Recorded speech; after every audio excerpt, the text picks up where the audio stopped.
Hello and welcome to Ask a Sex Therapist, a space where we explore sexuality, intimacy, relationships, and sexual well-being with curiosity, compassion, and evidence-based understanding.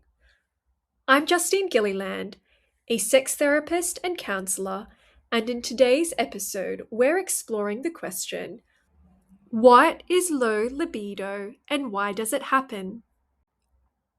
Low sexual desire is a very common concern. It's estimated that approximately 1 in 3 women and 1 in 7 men experience difficulties with desire. Low libido or reduced sexual desire is one of the most common reasons people seek sex therapy. It can be a source of personal distress and relational strain across genders and relationships. Although low desire is a very human experience, it can often lead to frustration, shame, embarrassment, a sense of inadequacy, and loneliness. It's important to know that variability in sexual frequency and desire is normal within relationships. A model of good enough sex acknowledges the natural shifts and changes that occur in sexual intimacy over the course of life, recognizing that sex can mean different things at different times.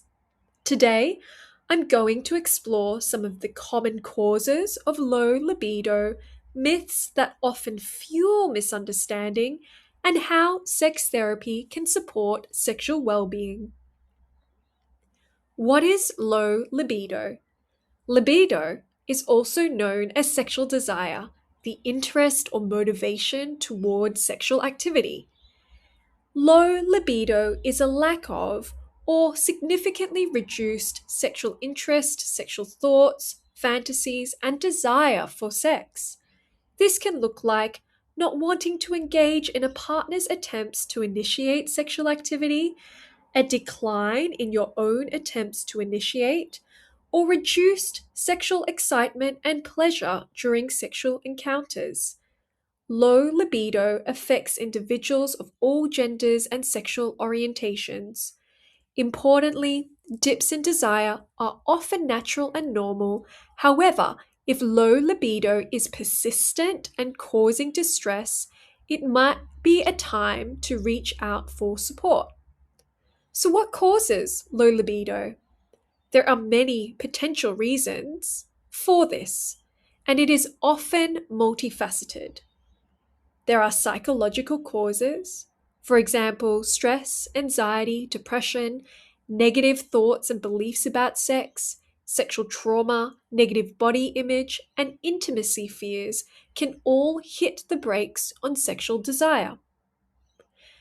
Desire can also be deeply influenced by the relationship itself. Relational causes for low libido may be unresolved conflict, resentment, lack of trust, poor communication, pressure or obligation around sex, a partner's own sexual difficulties, over familiarity or desexualization within the relationship, or infidelity. Differences in desire, what we often call mismatched desire, is one of the most common reasons couples seek sex therapy. There are also social and lifestyle factors that may be at play, such as fatigue, workload, parenting stress, lack of privacy, and cultural or religious influences. All of these can shape our experience of desire. And of course, there are biological influences that may be at play. For example, hormonal changes, medications such as SSRIs, chronic illness, cardiovascular disease, and age related changes in sexual functioning. These can also influence libido. There are also myths that fuel low desire. One of the biggest contributors to distress around libido are the myths people internalize about sexuality. Myth number one, Low libido means I'm broken. I really want to emphasize you are not broken. There are often understandable reasons why desire has changed. In many cases, low libido is not the core problem in itself, but a symptom of something else happening psychologically, relationally, physically, or contextually. Sometimes, low desire is actually a very healthy response to an unhealthy context. Myth 2: desire should happen naturally and spontaneously. There is value in sexual experiences that require intention and nurturing.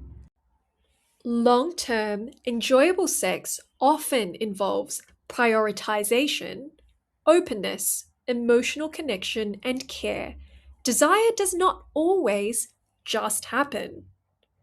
Myth 3: sex is a biological need like hunger. Connection is a human need. Sex is only just one way humans experience connection. When sex becomes reduced to simply fulfilling a need, it can create pressure and disconnection rather than intimacy and desire. Myth 4: hormones are the main cause of low desire. Hormones do matter, but they are often not the primary factor. Relationship satisfaction, emotional well being, stress, personal history, and overall context frequently have a much greater impact on libido than hormones alone. Myth 5: men always have a higher libido. There is enormous variability both between and within genders. Interestingly, when couples stop being sexual, it is often due to a man withdrawing from intimacy because of anxiety around erections, orgasm, or performance confidence. This can lead to the loss of all forms of both sexual and physical intimacy, which the other partner may deeply grieve.